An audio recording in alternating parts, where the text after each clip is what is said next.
Hello student, स्वागत है आपका एक और नए वीडियो में। आज हम जॉन ड्राइडन के famous essay an essay of dramatic Poaceae को अच्छी तरीके से समझ रहे हैं।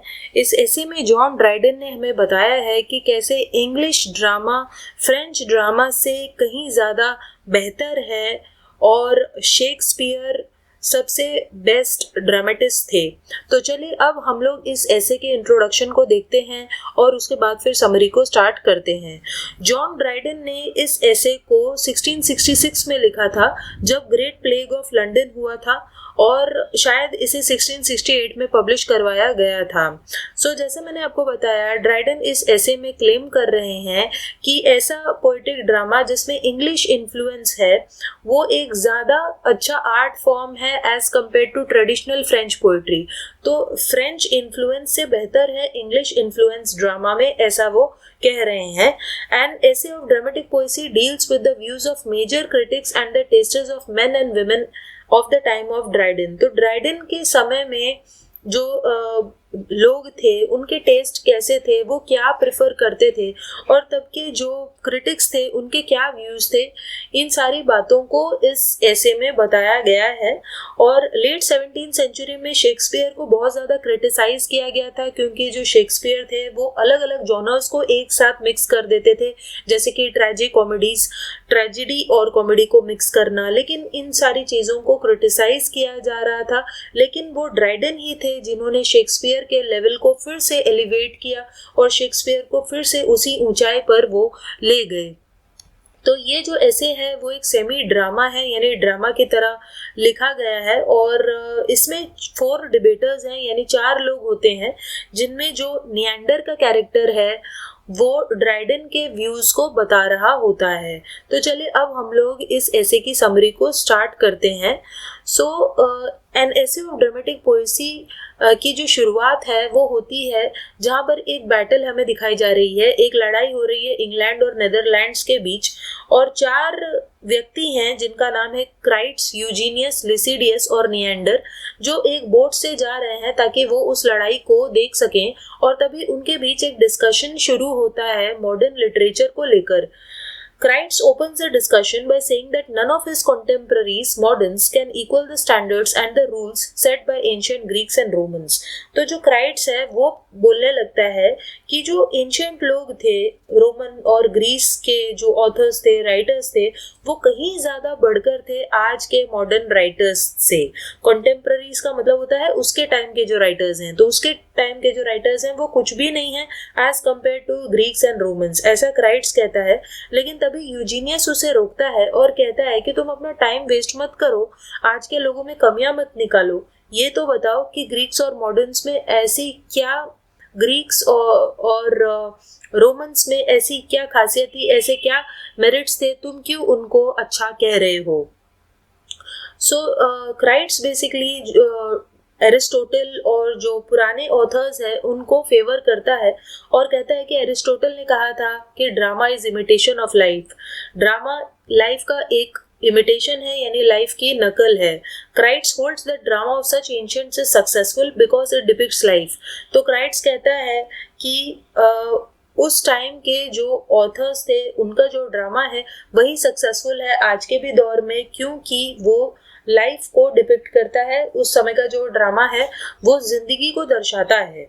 He says that both classical and neoclassical favor rules and unities. तो वो कहते हैं कि जो पुराना समय था, क्लासिकल पीरियड और न्यू क्लासिकल पीरियड, उसमें यूनिटी का भी ख्याल रखा जाता था, जैसे टाइम, प्लेस और एक्शन, सभी चीज़ें लाइन से होती थी, जिसे हम कहते हैं unity of time, place and action.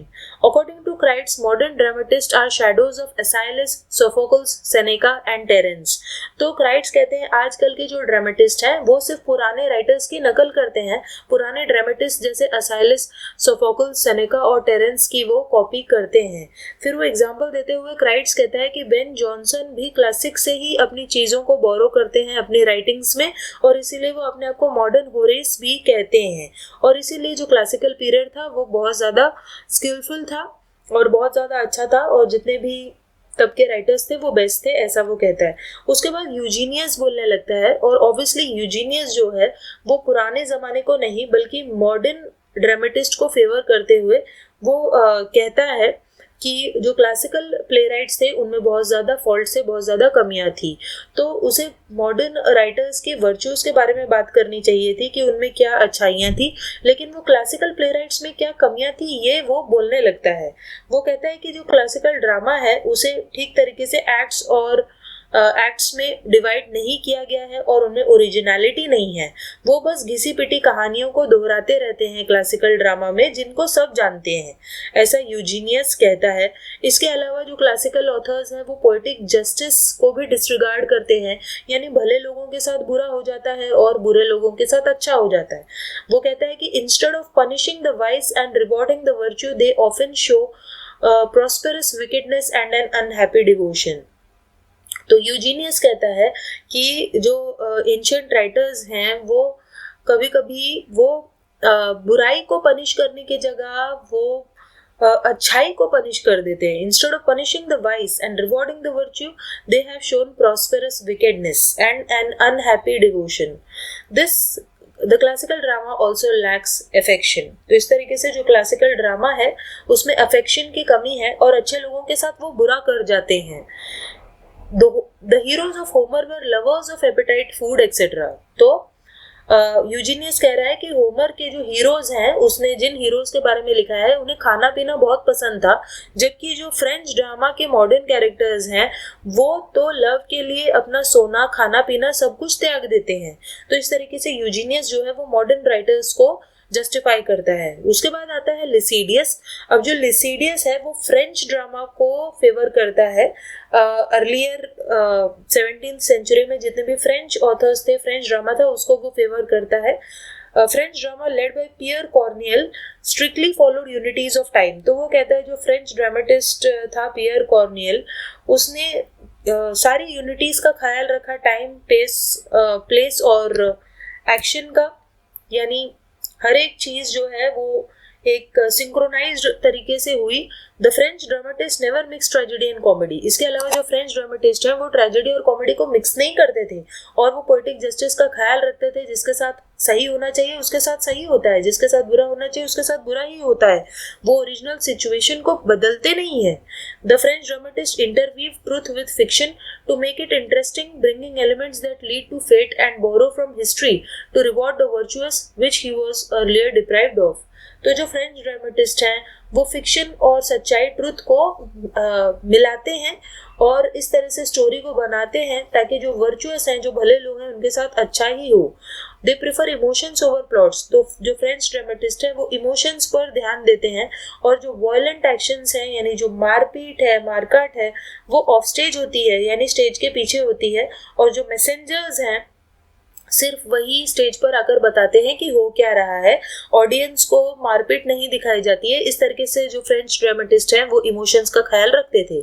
उसके बाद आता है निएंडर, जो कि जॉन ड्राइडन के व्यूज को पेश कर रहा है।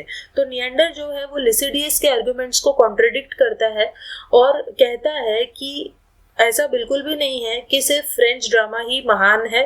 वो कहता है कि फ्रेंच ड्रामा से भी महान है English drama. He talks about the greatness of Elizabethans, और इस तरीके से निएंडर एलिजाबेथन राइटर्स की ग्रेटनेस को बताने लगता है। For him Elizabethans fulfil the drama's requirement that is imitation of life. तो उसके लिए जो एलिजाबेथन्स हैं वो ड्रामा की सारी रिक्वायरमेंट्स पूरी करते हैं, जैसे कि इमिटेशन ऑफ लाइफ यानी जिंदगी को कॉपी करना। French drama raises perfection but has no soul और इमोशंस। तो निएंडर कहता है कि फ्रेंच ड्रामा परफेक्ट तो है लेकिन उसमें कोई आत्मा नहीं है, सोल नहीं है, इमोशंस नहीं है, वो सिर्फ प्लॉट पर ध्यान देते हैं।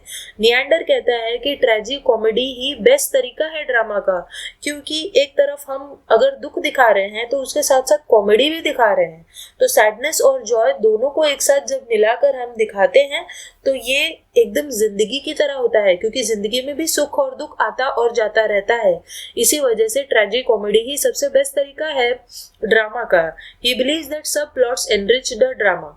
इसके अलावा निएंडर कहता है कि जो एलिजाबेथन्स का ड्रामा है उनमें सब प्लॉट्स भी हैं, जिसकी वजह से वो ड्रामा और भी अच्छा हो जाता है, जबकि जो फ्रेंच ड्रामा है उसमें बस एक सिंगल प्लॉट होता है।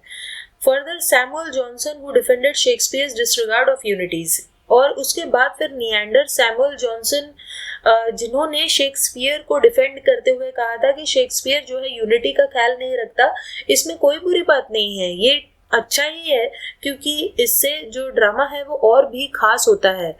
तो शेक्सपियर कभी भी एक लाइन से नहीं लिखते थे ड्रामा, तो वो कभी भी किसी भी यूनिटी का ख्याल नहीं रखते थे, और इस चीज को निएंडर भी सही ठहरा रहा है। He believes that adherence to unities prevents depth. Neander कहता है कि अगर हम बहुत ज्यादा यूनिटी पर ध्यान देंगे तो जो ड्रामा की डेप्थ है वो कम हो जाती है। According to him deviation from set rules and unities gives diverse themes to drama. वो कहता है कि जब हम बहुत ज्यादा रूल्स को मानने लगते हैं तो हमारा ड्रामा बोरिंग हो जाता है, लेकिन अगर हम रूल से हटकर कुछ करते हैं तो ड्रामा को और ज्यादा थीम्स मिल जाती है। Neander rejects the argument that change of place and time diminishes dramatic credibility in drama. तो वो इस बात को रिजेक्ट कर देता है कि अगर प्लेस चेंज होगा बार बार या टाइम चेंज होगा तो उसमें जो ड्रामा है वो ठीक नहीं हो पाएगा। वो कहता है कि ऐसा कुछ भी नहीं है, इसीलिए प्लेस को, टाइम को और एक्शन को बदलते रहना चाहिए जैसे शेक्सपियर करता था। और इसीलिए वो शेक्सपियर को जस्टिफाई करते हुए कहता है कि Shakespeare is the largest and most comprehensive soul of all modern and perhaps ancient poets। कि अगर हम मॉडर्न पोइट्स की बात करें और एंशिएंट पोइट्स की बात करें तो उन सभी में जो शेक्सपियर है वो सबसे बेस्ट है। Francis Beaumont and John Fletcher's dramas are rich in wit and have smoothness and polish in their language। तो इसके अलावा जो निएंडर है वो फ्रांसिस ब्यूमोंट और जॉन फ्लेचर की भी बात करता है कि कैसे उनके जो ड्रामाज है वो बहुत ज़्यादा रिच है।